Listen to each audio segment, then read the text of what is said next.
Mais Dieu prouve son amour envers nous en ce que, lorsque nous étions encore des pécheurs, Christ est mort pour nous. Aujourd'hui, nous nous rassemblons autour de ce verset puissant qui nous rappelle l'immensité de l'amour de Dieu pour nous. Dans un monde souvent marqué par la tristesse et le désespoir, cette vérité éclaire notre chemin et nous rappelle que notre valeur ne dépend pas de nos actions, mais de l'amour inconditionnel de Christ. Avant de commencer, je vous invite à vous abonner à notre chaîne si cela n'est pas encore fait. Dans ce passage, l'apôtre Paul nous présente une vérité fondamentale. Nous étions pécheurs, séparés de Dieu. Et pourtant, c'est précisément dans cet état de rébellion que Christ a choisi de donner sa vie pour nous. Imaginez un instant la profondeur de cet amour. Christ n'a pas attendu que nous soyons dignes de son sacrifice. Il n'a pas regardé nos échecs ou nos imperfections. Au contraire, il a vu notre besoin désespéré d'un sauveur et a agi en conséquence. Cela nous enseigne que l'amour divin ne se base pas sur notre mérite, mais sur la grâce de Dieu. Ce verset nous invite à réfléchir sur la nature de notre relation avec Dieu. Souvent, nous pouvons être tentés de penser que nous devons accomplir quelque chose de grand ou de parfait pour être acceptés par lui. Pourtant, l'apôtre Paul nous rappelle ici que notre acceptation est déjà garantie par le sacrifice de Christ.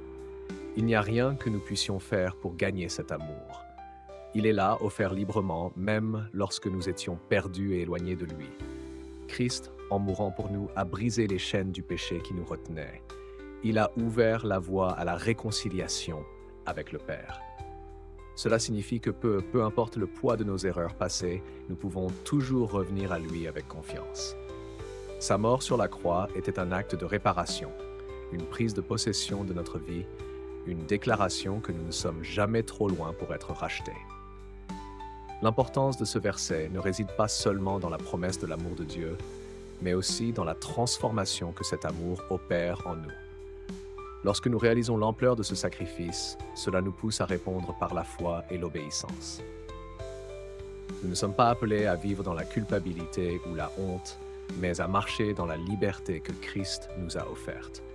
Cette liberté nous permet de vivre selon ses préceptes, non pas par obligation, mais par gratitude. En comprenant cet amour, nous sommes également appelés à partager cette bonne nouvelle avec ceux qui nous entourent. Si nous sommes véritablement touchés par la grâce de Dieu, notre cœur doit s'ouvrir à ceux qui sont encore perdus. Nous devenons des instruments de son amour, des ambassadeurs de la réconciliation. Chaque fois que nous proclamons que Christ est mort pour nous, même lorsque nous étions pécheurs, nous témoignons de l'espoir et de la restauration qui sont possibles en lui. Il est crucial de se rappeler que ce verset nous montre aussi la nature de la miséricorde. Dieu ne nous traite pas selon nos péchés, mais selon sa bonté. C'est un appel à la repentance, à un changement de cœur. Reconnaître que nous avons besoin d'un sauveur est le premier pas vers une vie nouvelle. Cela nous amène à comprendre que peu importe combien nous avons péché, la grâce de Dieu est toujours plus grande. Ce processus de transformation ne se fait pas en un jour, mais c'est un chemin que nous parcourons avec Christ à nos côtés. L'amour de Dieu est un amour qui restaure, qui guérit et qui renouvelle. En Christ, nous trouvons non seulement le pardon, mais aussi la capacité de vivre une vie pleine et abondante. Cela nous appelle à prendre des décisions qui reflètent notre nouveau statut d'enfant de Dieu. Lorsque nous tombons, nous avons la promesse qu'il est fidèle et juste pour nous pardonner et nous purifier de toute iniquité. Cette promesse nous encourage à persévérer, à ne jamais abandonner, car nous savons que nous avons un avocat auprès du Père. En conclusion, méditons sur cette vérité. Christ est mort pour nous, même lorsque nous étions pécheurs. Ce verset est bien plus qu'une simple affirmation. C'est un fondement sur lequel nous pouvons bâtir notre foi. C'est un rappel que nous sommes aimés au-delà de notre compréhension.